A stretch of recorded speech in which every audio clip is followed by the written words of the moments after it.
dinikahi selama-lamanya karena sebab hubungan nasab, hubungan kekerabatan.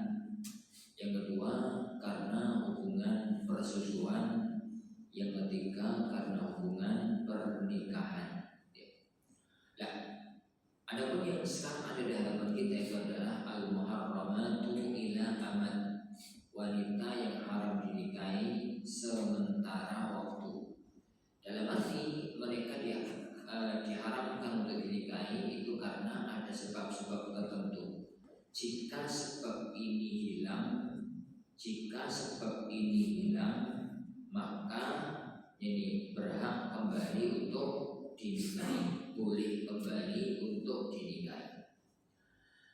Beliau mengatakan siapa saja wanita-wanita yang haram dinikahi untuk sementara waktu, faminhunna, di antara mereka adalah qauluhu sallallahu alaihi wasallam, sabda Rasulullah sallallahu alaihi wasallam, la yujma'u bainal mar'ati wa 'ammatiha wa la bainal mar'ati wa khalatiha. Yang pertama itu yang ada dalam hadis, la yujma'u, tidak boleh dipoligami, tidak boleh dikumpulkan, bainal mar'ati wa 'ammatiha, antara seorang wanita dengan bibinya. Ini wala bainal mar'ati wa khalatiha, dan tidak pula antara seorang wanita dengan bibi dari jalur ibunya. Muttafaqun alaih.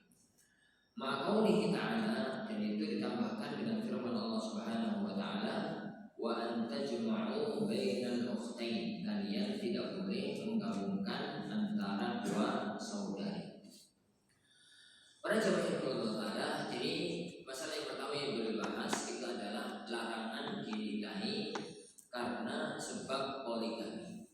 Jadi hukum asal seorang laki-laki itu boleh memiliki istri pada batas sampai 4. Jadi 1, 2, 3, dan 4. Tidak boleh di atas 4. Karena yang boleh di atas 4 itu hanya khusus bagi Rasulullah Sallallahu Alaihi Wasallam. Jadi Rasulullah SAW, wanita atau seorang laki-laki boleh memiliki istri di atas 4, tapi yang tidak boleh itu poligami. Ini istri di atas 4 gambarannya gimana? Yang nikah terus istrinya wafat, nikah lagi, wafat lagi, nikah lagi, wafat lagi. 4 kali nikah itu kok 2 tahun wafat, 3 tahun wafat. Kemudian nikah lagi yang kelima, yang keenam, yang ketujuh, yang semacam itu nggak ada masalah. Yang semacam itu nggak ada batasannya. Jadi sampai berapapun itu nggak ada batasannya.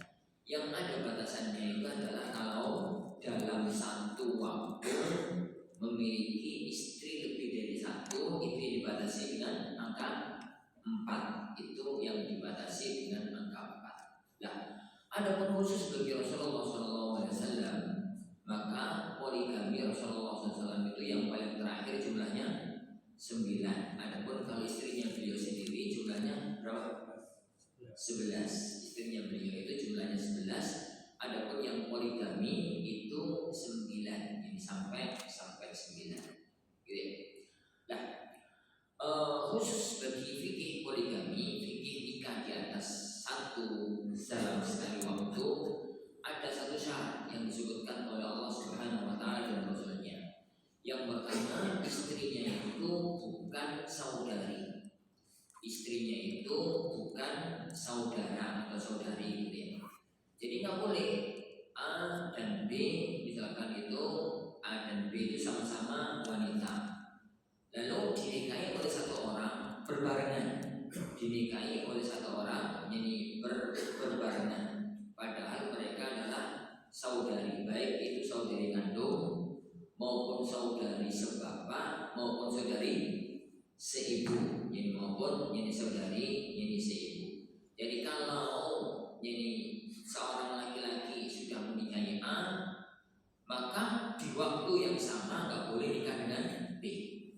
Kalau dia sudah nikah dengan B, maka di waktu yang sama nggak boleh nikah dengan A.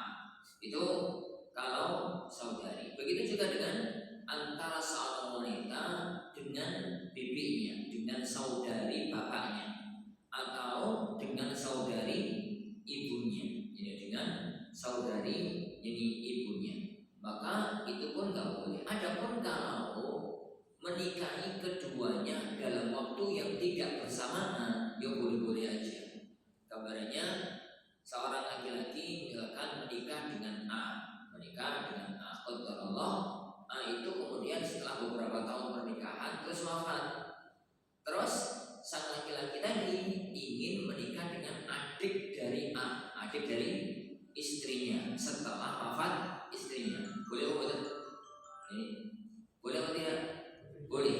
Karena yang terlarang itu adalah menggabungkan poligami, itu yang terlarang. Dan kaidah dalam poligami yang tidak boleh itu adalah seandainya kedua istrinya itu salah satunya laki-laki lalu gak boleh nikah, maka gak boleh poligami. Jadi dua bersaudari perempuan, kalau salah satunya itu laki-laki kan gak boleh nikah. Jadi itu gak boleh untuk menikah. Perempuan dengan perempuan, perempuan dengan perempuan itu, jadi kalau seandainya salah satunya itu laki-laki dan itu adalah pamannya kan gak boleh nikah. Maka demikian juga kalau bibinya pun gak boleh untuk menikah. Jadi itu fikih poligami, gak boleh menggabungkan antara dua saudari, sebagaimana gak boleh menggabungkan antara seorang wanita dengan bibinya, baik dari jalur bapak maupun dari jalur ibu. Nah,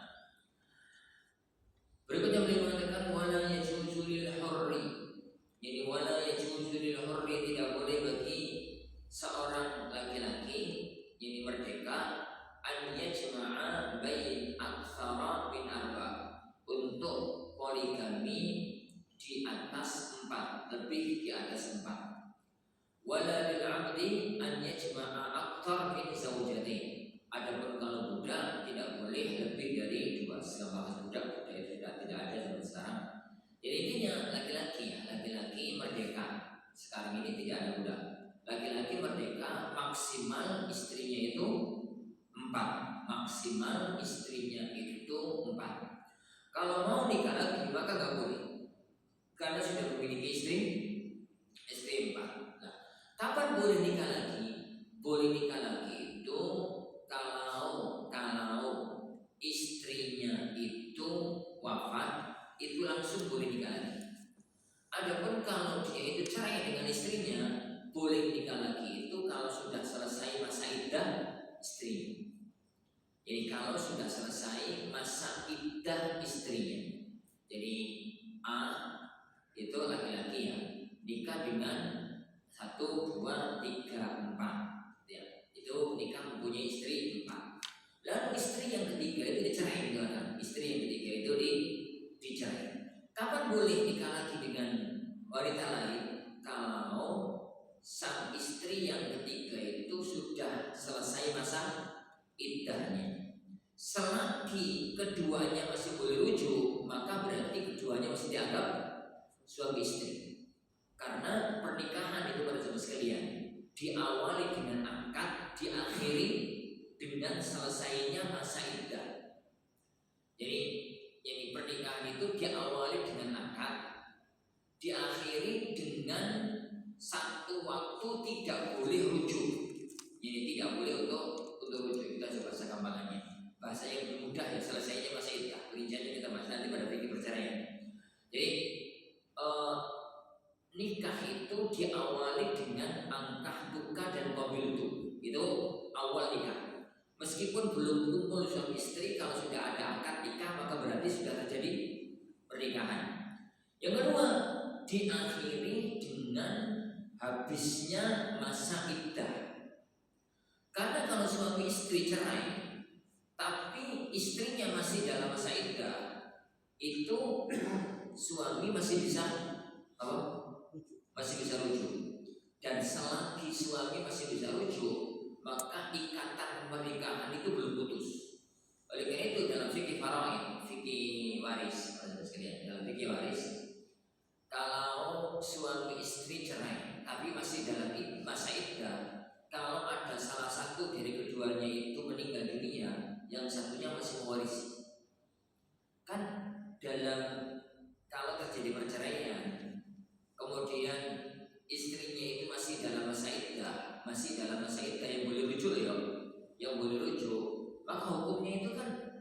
masih hukum suami istri. Pertama, jadi istrinya nggak boleh keluar rumah, sebagaimana suaminya nggak boleh pindah. Jadi tetap harus satu rumah, tapi wajib beda kamar. Wajib beda kamar. Nah, kalau tetap satu kamar kan itu suami istri. Jadi beda kamar, tapi wajib satu rumah, nggak boleh bisa rumah mentok ya. Suami tinggal di kamar depan, istrinya tinggal di kamar tengah, atau bagaimana? Kalau kamarnya cuma satu ya suaminya di ruang tamu, istrinya di kamar, atau kewalian musuh balik-baliknya. Jadi itu yang pertama, nggak boleh pisah rumah, tetap harus satu rumah. Yang kedua, kalau salah satu dari keduanya wafat, yang satunya masih mewarisi. Jadi suami wafat, istri mewarisi, istri wafat, suami mewarisi. Selagi masih dalam masa iddah. Yang ketiga, hubungan antara keduanya normal, masih aja nggak boleh hanya perbuatan yang itu hanya dilakukan oleh suami istri. Jadi kalau saya gambarkan itu mirip-mirip antara adik kakak, ngobrol bareng yang masih bisa. Jadi apa ya? Khalwat dalam arti di satu ruangan berdua. Jadi ya masih boleh kalau sekedar salaman. Keduanya itu masih kayak suami istri. Hanya yang nggak boleh itu satu, yaitu perbuatan yang itu tidak mungkin dilakukan oleh seorang laki-laki dengan wanita kecuali dengan istrinya. Itu toh. Keduanya itu normal, masih kayak adik dan kakak, masih kayak kerabat dalam satu salam. Ini satu. Anak boleh pada jamaah yang dimuliakan Allah Subhanahu wa Ta'ala, itu akhir dari pernikahan itu adalah kalau seorang wanita itu keluar dari masa iddah. Oleh karena itu saya katakan tadi, kalau seorang laki-laki mempunyai istri 4, lalu salah satunya dicerai, anggaplah yang istri yang ketiga misalkan, maka bolehkah dia menikah lagi? Boleh, tapi nunggu masa iddahnya habis. Nunggu masa iddahnya habis, baru kemudian dia itu boleh menikah lagi. Selagi masa iddahnya belum habis, maka dia masih dianggap mempunyai 4 istri. Wallahu a'lam. Nah, pada zaman yang dimuliakan Allah itu yang kedua ya, yang beberapa ya, yang berikutnya, yaitu jadi termasuk di antara larangan orang itu nggak boleh nikah sementara waktu adalah kalau istrinya sudah 4, itu nggak boleh nikah sementara waktu. Adapun kalau kemudian istrinya dia itu pisah dengan istrinya baik karena wafat atau karena yang lainnya, maka menjadi boleh seseorang itu untuk menikah kembali. Wa amma milkul yamin, adapun kalau budak gitu ya, falahu an yata'a masya, maka boleh bagi dia ini untuk memiliki budak semau yang dia inginkan. Jadi perbudakan sudah tidak ada zaman sekarang, nggak perlu dibahas, nggak perlu diperpanjang. Wa idza aslama al-kafiru wa tahtahu ukhtan, apabila ada orang kafir yang masuk Islam, wa tahtahu ukhtan, dan dia itu memiliki istri tapi istrinya itu 2 bersaudara. Ikhtara ihdahuma, dia harus memilih salah satu dari keduanya. Au indahu aktsaru min arba'i zaujat, atau dia itu memiliki lebih dari 4 istri. Ikhtara arba'an, maka dia itu memilih 4. Wa faraqal bawaqi, dan menceraikan yang sisanya. Masih berkaitan dengan yang tadi. Jadi kalau ada satu kasus, ada orang kafir itu memiliki 2 istri, 2 istri ini saudara kandung. Jadi anggaplah di agama kafirnya itu yang semacam itu boleh. Boleh. Kalau orang Hindu nikah dengan 2 wanita bersaudara itu boleh. Siapa yang kenal ini fikihnya agama Hindu? Anggaplah boleh. Anggaplah ada yang seorang yang beragama Hindu, dia itu menikah dengan 2 wanita saudara kandung, dan itu dalam agama Hindu sah.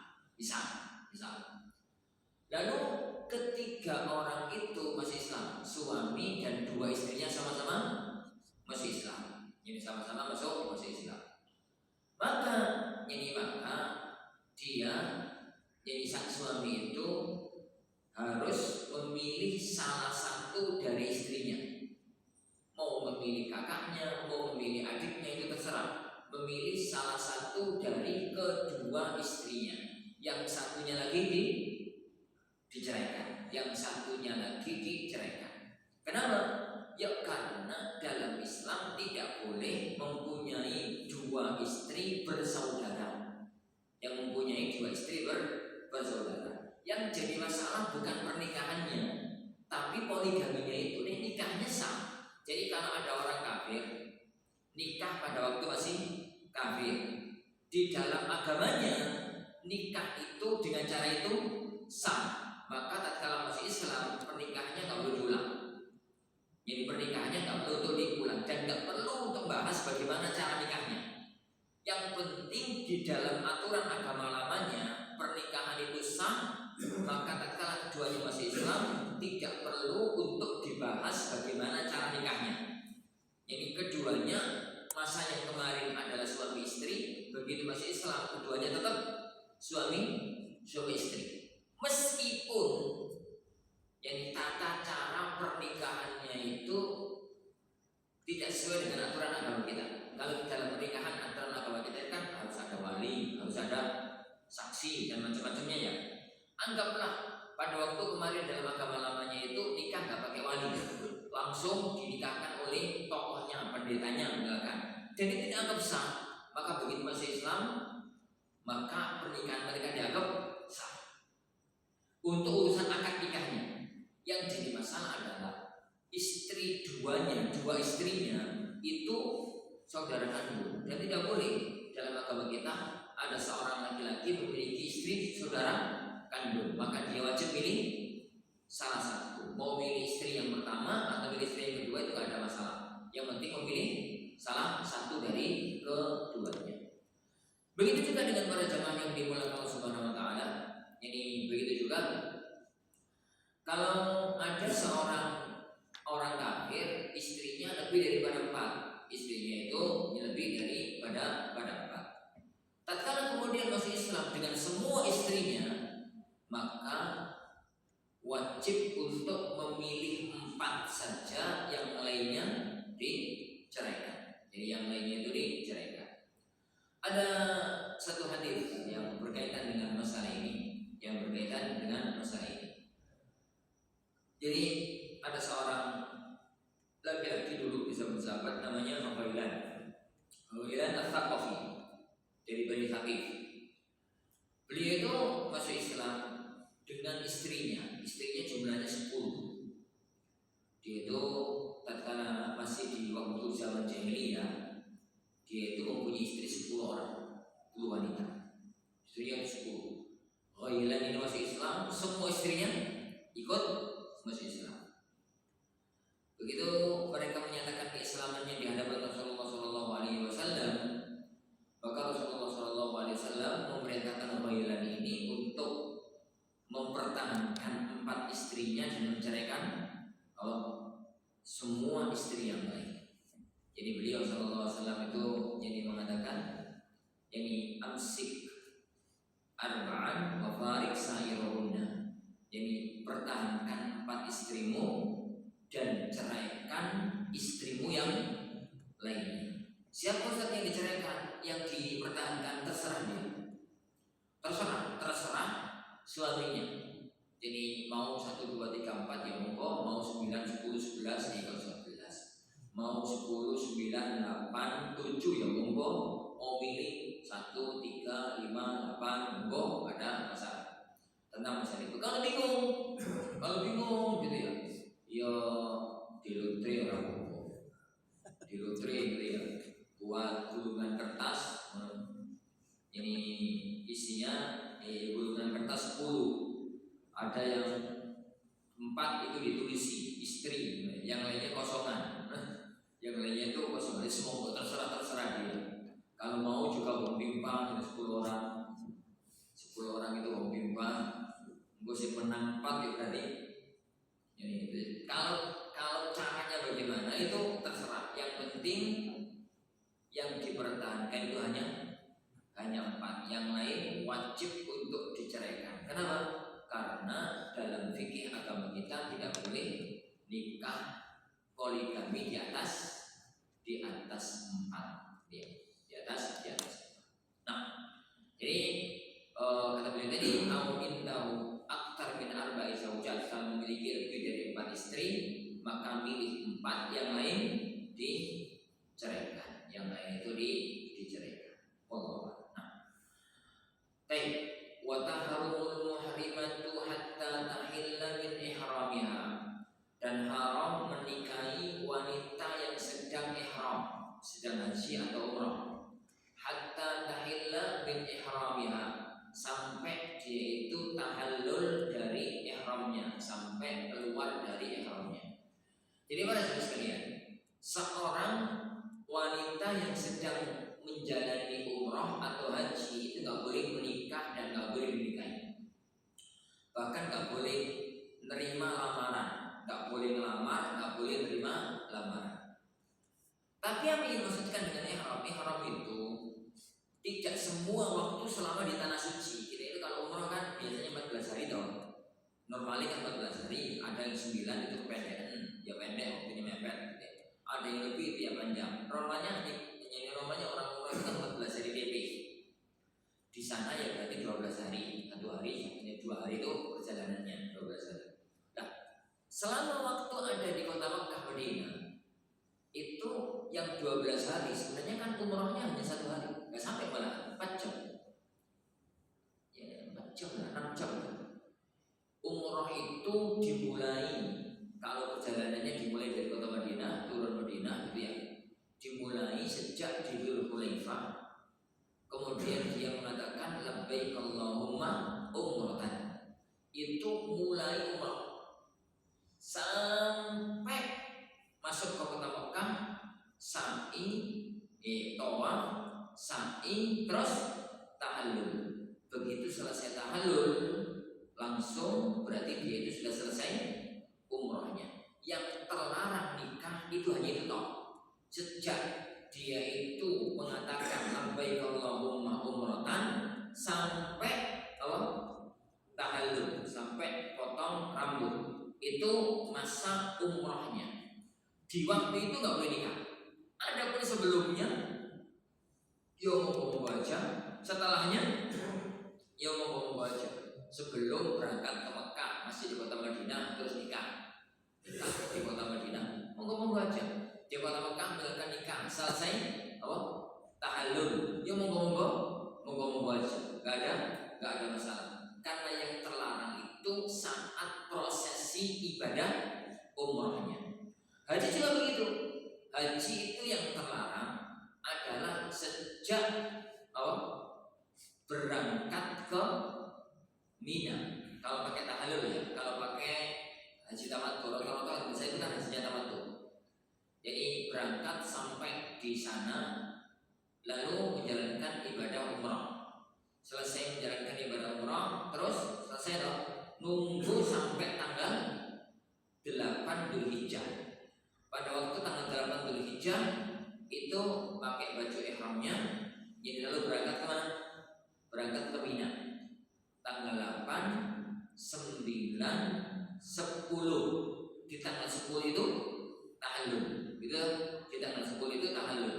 Lanjut tanggal 11, 12, 13 untuk melempar jumrah. Lah, waktu yang nggak boleh nikah itu kapan? Di tanggal mulai dia itu jadi berpakaian ihram di tanggal 8 sampai selesai tahallul. Begitu selesai tahallul maka boleh untuk menikah. Sebelumnya monggo menikah, setelahnya juga monggo menikah. Jadi yang tidak boleh menikah itu adalah tatkala sedang ihram, gitu ya, itu yang tidak boleh untuk menikah. Adapun masih di tanah suci sebelum ihram maka silakan, masih di tanah suci setelah ihram juga silakan. Itu nggak ada masalah. Nah, yang berikutnya wal mu'taddatu minal ghaib hatta yablugha wal kitabu ajalah.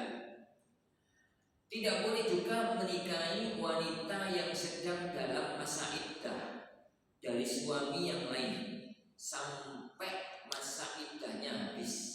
Hatta yablugha al-kitabu ajalah, sampai ketetapan Allah itu nyampe pada waktunya, sampai masa iddahnya itu habis. Dan itu yang kita bahas tadi pada misalnya. Jadi pernikahan itu tidak bisa putus, belum dianggap putus dengan cerai. Pernikahan itu dianggap putus apabila telah habis masa iddah.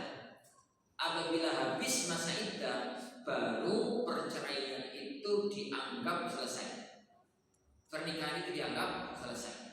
Adapun kalau masih dalam masa iddah, maka tidak boleh untuk menikah. Maka pernikahan itu belum putus. Apabila dia laki-laki memiliki istri 4 dan istrinya masih dalam masa iddah, dia nggak boleh nikah lagi. Apabila seorang perempuan nggak boleh untuk nikah selagi dia masih dalam masa iddahnya, selagi dia itu masih dalam masa iddahnya. Masa iddah dari apapun, baik dari wafatnya sang suami maupun dari wafatnya atau dari perceraian, dari khulu maupun dari yang lainnya. Dan ini wajib untuk diperhatikan bagi semuanya, bagi suami, bagi istri, dan bagi siapapun. Jadi gambarnya begini ya, kalau ada seorang istri, seorang wanita gitu ya. Ini istrinya itu, suaminya itu wafat. Masa iddahnya berapa? 4 bulan, 10 hari. Jadi masa iddahnya itu 4 bulan 10 hari. Dalam waktu 4 bulan 10 hari itu gak boleh untuk menikah. Bahkan terima lamaran aja gak boleh. Terima lamaran aja tidak boleh. Dan tidak boleh bagi seorang laki-laki untuk menikahinya. Tidak boleh juga seorang laki-laki untuk melamar menggunakan bahasa yang terus terang kalau dia melamar. Yang boleh itu hanya nyindir-nyindir.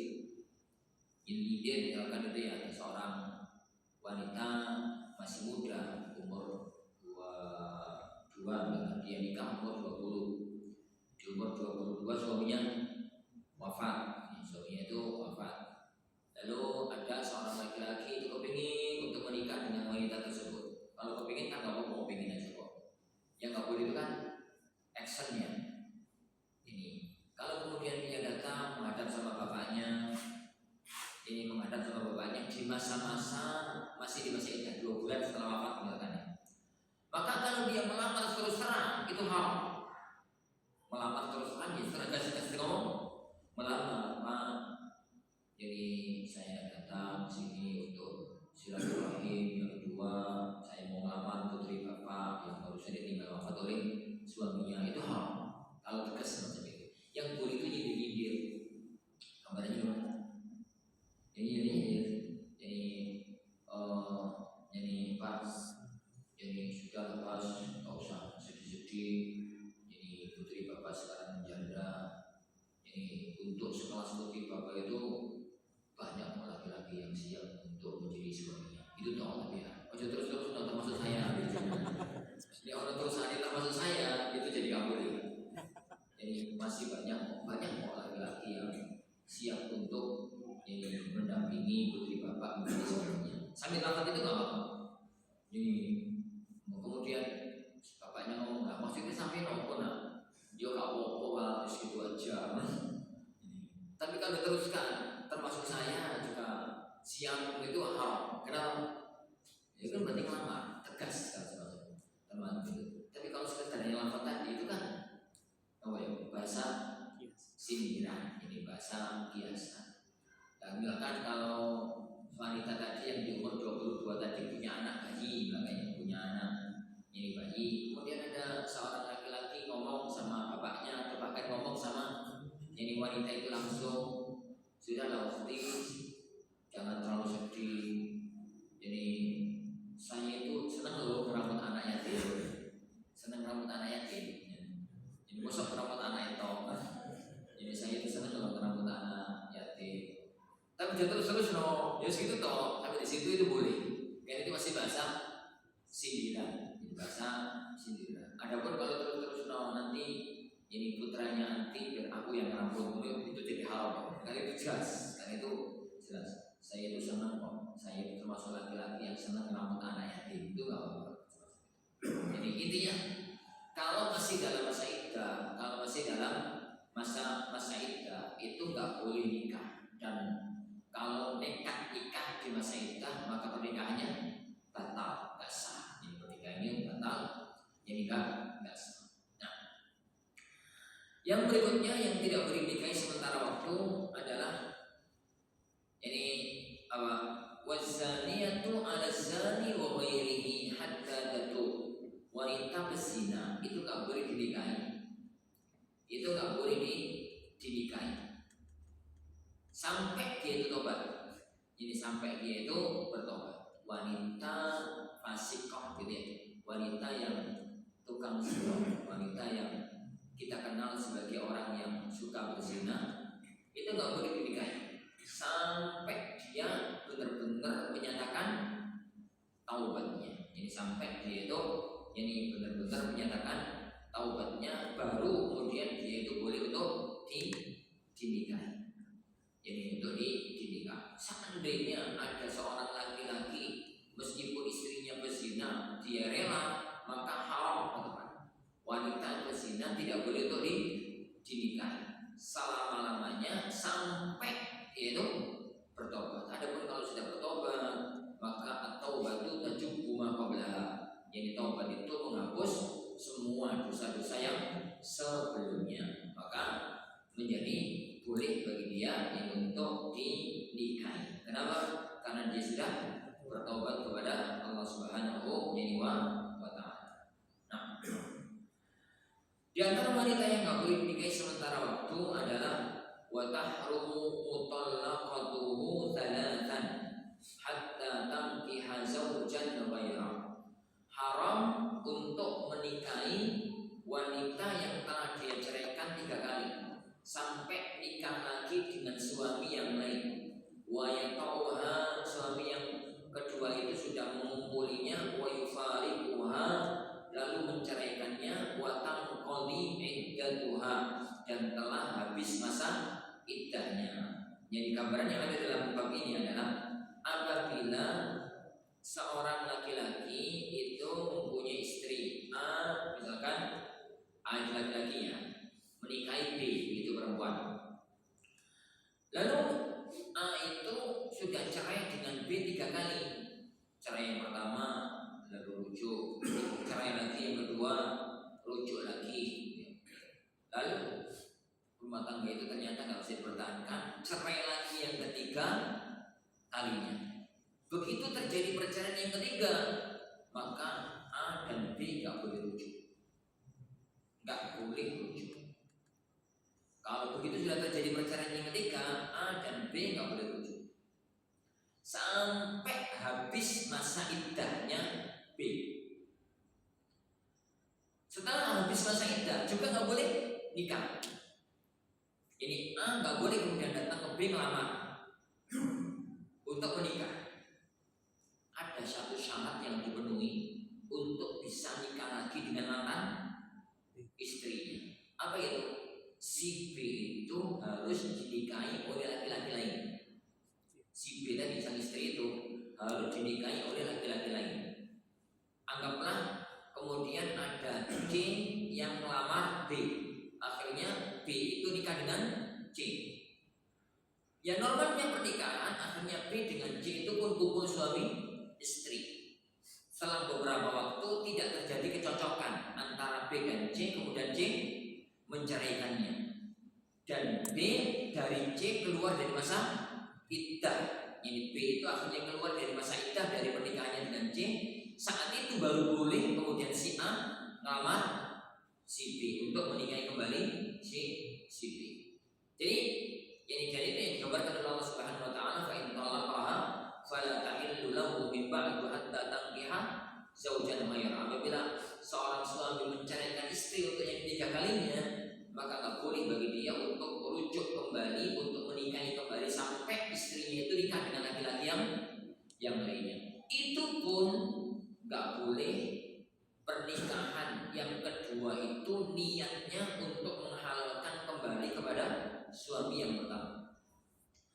Yang kondang istilah fikihnya dengan nikah tahlil. Tidak boleh yakni pernikahan dengan C tadi dengan niat untuk menghalalkan kembali kepada si A, baik dengan kesepakatan atau tidak. Misalkan gambarnya begini, A itu seorang laki-laki yang temperamen dan kalau sudah kadung marah tidak bisa mengendalikan sikap dan ucapan. Jadi lagi dengan gitu ya. Jadi ada A misalkan itu seorang laki-laki yang temperamen, gampang marah gitu ya. Dan kalau sudah marah itu nggak bisa mengendalikan apa sikap dan ucapannya. Marah dikit cerai, marah dikit cerai, marah cerai. Coba 1 jam 2 jam misal 7.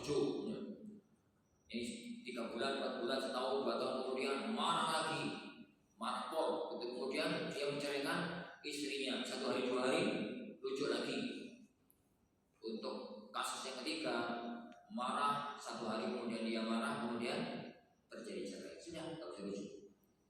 Sudah nggak bisa rujuk, nyesel gitu, nangis, nyesel, sedih gitu. Kenapa kok sampai cerai dengan istrinya untuk yang ketiga kalinya? Tapi sudah mau dikatakan nasi sudah jadi bubur, sudah nggak bisa dikembalikan menjadi nasi kembali, sudah tidak bisa untuk dikembalikan menjadi nasi kembali. Sudah, akhirnya dia itu pikir caranya bagaimana bisa kembali rujuk kepada istrinya. Lalu dia membuat kesepakatan dengan CC, tak tolong dan apa mas, aku itu sedih pisah dengan istriku dan aku sampai pisah gara-gara mulutku gak bisa tahan. Jadi aku telah cerai dengan istriku 3 kalinya dan gak bisa rujuk. Aku minta tolong, boleh gak? Tolong apa? Tolong nikahi istriku. Nikahi istriku, tapi jangan lama-lama, 2 hari aja. Setelah kamu nikahi, 2 hari kemudian kamu ceraikan. Nanti bisa tak biayai, nikahi tak biayai. Ini kamu tak kasih uang, bahkan sekian, pokoknya kamu nikahi istriku, boleh kamu kumpuli 1 kali aja, kemudian 2 hari kemudian cerai. 2 hari kemudian cerai. Si cek kan semua tahu gak bondo, gak apa, oleh hadiah bisa. Jadi oleh hadiah itu akhirnya dia itu ngelamar, ini ngelamar B. Oh, istri tadi siapa? B dong. Ini C itu ngelamar B. Kemudian B kan nggak pernah tahu kalau ada kesepakatan antara A dengan C. C itu melamar B, kemudian terjadilah pernikahan. Gak ada hujan, gak ada angin. Tiba-tiba C itu menceraikan. Tiba-tiba C itu menceraikan istrinya, ini si B itu, dan lepas dari sampai selesai masa iddahnya. Lalu si A kepingin balik nikah dengan si B, boleh nggak? Haram, tetap haram. Kenapa? Ya karena ada kesepakatan tadi. Ada kesepakatan tadi. Karena si C itu akan nikahi si B tenanan, kepinginnya itu hanya untuk menghalalkan kepada si A, kepada ini si lah. Anggaplah tidak ada kesepakatan, tapi C itu nikahi si B untuk mengembalikan kepada si A, juga tetap haram. Anggaplah tidak ada kesepakatan. Jadi si C itu kok heran melihat temannya si A sedih murung. Akhirnya ditanya, ada apa mas? Mas ini kok sedih murung? Saya cerai dengan istri saya. Ini ya kenapa kok cerai rujuk dong? Nggak bisa, udah cerai 3. Terus gimana ceritanya? Ini kau usah mari kali sudah kandung terjadi gitu, sedih gitu, jadi gak sumringah menghadapi hidup. Akhirnya si C itu kasihan, sama si A. Kan mikir bagaimana caranya untuk biar si A bisa kembali kepada istrinya si B. Akhirnya si C itu nikahi si B tanpa ada kesepakatan dengan si A. Si C ngelamar si B, lalu C itu nikahi B. Ayo marah-marah, mesum kurang aja, semacam-macam lah. Oh, si A kan nggak ngerti kan si C marah-marah. Jadi apa itu sahabat melukai hati, semacam-macam, pakar makan tanaman, semacam-macam lah. Akhirnya ini Lah kan si A itu nggak pernah tahu niatnya si C. Padahal si C itu nikahi si B itu niatnya adalah untuk kembalikan si B kepada si A. Setelah nikah, yuk ben pantes suka 2 hari 3 hari. Yuk biarlah lewat 1 bulan, 2 bulan, 3 bulan, golek-golek masalah. Si C sopo mojo golek-golek masalah agar pantes kalau terjadi perceraian. Ini kalau masalah kan nggak pantas kalau perceraian. Sengaja golek-golek masalah. Ono yang dipermasalahkan dalam rumah tangga. Ini akhirnya sekitar pantas betul, akhirnya dia ceraikan. Si B itu kemudian dia ceraikan. Setelah dia ceraikan, benar gak dirujuk, gak dirujuk. Begitu terjadi perceraian antara B dengan C dan gak rujuk, si A itu sempurna. Kenapa? Ada kesempatan dia itu balik kepada istrinya. Ada kesempatan dia itu balik sama istrinya. Lah, begitu kemudian dia si A itu si B sudah selesai masa iddah dengan si C, si A itu langsung ngelamar, kemudian menikah. Kan nggak ngerti dong, si A kan nggak ngerti, si B juga nggak ngerti, itu rahasia pribadinya si C. Waktu berjalan sebulan, 2 bulan, 3 bulan setelah perceraian itu si C itu diomongi banyak orang, kamu itu gimana tuh C? Nikah kok gitulinan? Istri kamu itu loh si B itu kurang apa? Nikah baru dapat 2 bulan, 3 bulan kok sudah cerai. Dia ketemu siapapun itu gimana? Ketemu teman-temannya itu dikomentari. Akhirnya nggak kuat. Daripada dibully sama banyak orang, akhirnya dia cerita. Aku itu sebenarnya gak kepingin udah sama B. Ya, lah gak kepingin nikah kok kamu nikahi. Itu kasihan sama si A. Dia itu sedih, dan si A itu kan teman baik itu. Kasihan sama si A. Jadi akhirnya aku nikah si B. Niat saya dalam hati ya kepingin untuk membalikan si B kepada si A. Ini kepada si A. Ini rahasia loh ya, cuma ngomong orang, kamu tak yang tak omongi. Akhirnya yang diomongin tadi itu ngomong sama orang lagi, ngomong rahasia ya, ngomong. Akhirnya sekampung itu ketika dengan kata-kata rahasia ya, jangan ngomong. Berita itu kemudian nyampe kepada si A. Nyampe kepada si A. Setelah lewat beberapa orang gitu, berita itu kemudian nyampe kepada si A. Ini tahu nggak? Ternyata si C itu benar-benar sangat timur. Kenapa orang ajar gitu? Sama dia itu nikah istri kamu si B itu gara-gara kasihan sama kamu kan sedih terus. Dia nikahi si B itu, makanya kan rumah tangganya gak bertahan lama atau cuma 2 bulan, terus diceraikan dari ujung. Karena memang dari awal niatnya untuk kembalikan sama kamu. Ya, apabila A sudah ngerti kalau ternyata dulu si C itu nikah istrinya adalah untuk kembalikan kepada dia, maka A harus pisah lagi dengan istri. Kenapa? Nikah itu tidak sah. Nikah si A dengan si B untuk yang kedua kalinya itu tidak sah. Kenapa? Karena syaratnya nggak terpenuhi. Syaratnya kan si B itu dinikahi oleh orang lain dengan niat nikah, bukan dengan niat untuk kembalikan. Murni karena si C itu kepingin nikah kalau si B. Dan namanya nikah kan berusaha untuk mempertahankan rumah tangga, ribut dipertahankan, geger dipertahankan, tengkar dipertahankan, sampai nggak kuat kemudian cerai, gitu loh. Cerai itu pun rujuk si A. Jadi intinya itu si C tak nikah dengan si B murni karena ingin menikah. Nah ternyata sekarang ketahuan kalau si C itu nikah dengan si B itu karena untuk mengembalikan kepada si A. Nah akhirnya si A kok tahu, maka wajib pisah, wajib untuk pisah. Ini makanya susah ini kondisi yang ini tuh susah. Ini kondisi yang ini tuh susah. Jadi untuk baliknya si A kepada si B bisa, tapi dengan syarat yang tadi. Bisa, tapi dengan syarat yang tadi. Jadi itu yang maksudnya oleh beliau. Tidak boleh bagi seorang laki-laki untuk menikah kembali dengan istri yang telah diceraikan 3 kali, kecuali dengan satu syarat yang ketat, yaitu istrinya itu telah dinikahi oleh wanita, oleh laki-laki yang lain dengan niat benar-benar apa? Menikah, dengan niat ini benar-benar menikah. Jadi kemudian terjadi perceraian dengan suami yang kedua, maka kemudian boleh untuk kembali menikah dengan suami yang pertama. Ini para sekalian beberapa hal yang berkaitan dengan apa?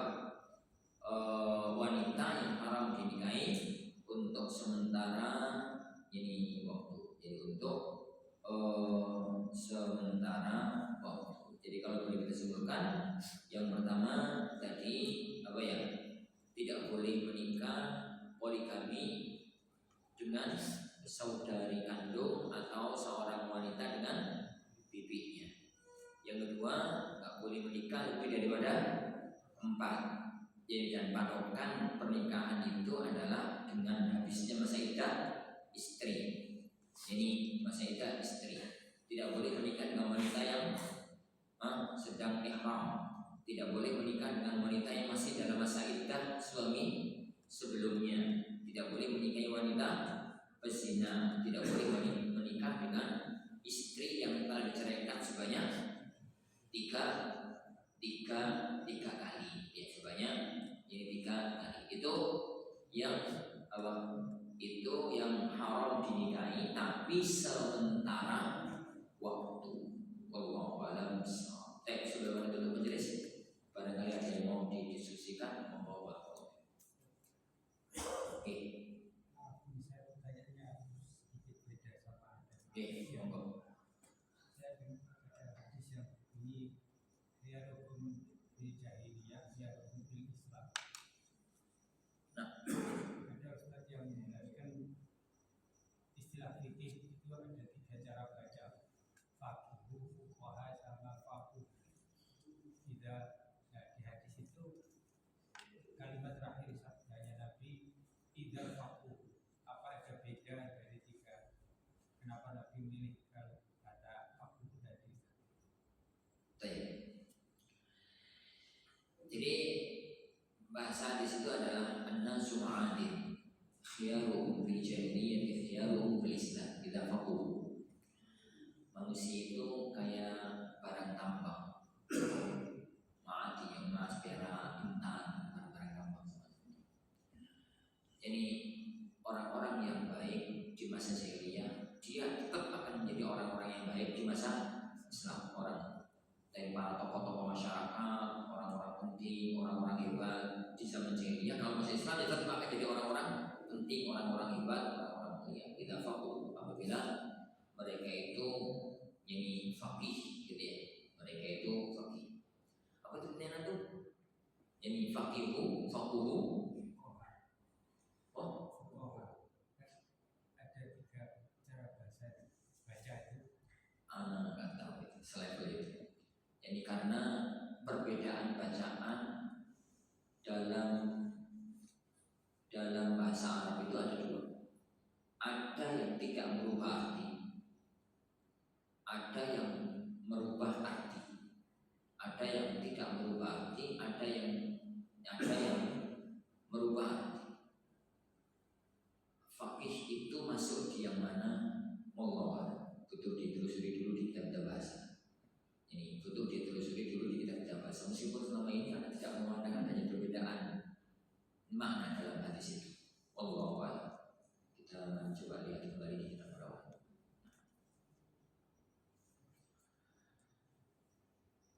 Baik, insyaallah sebelum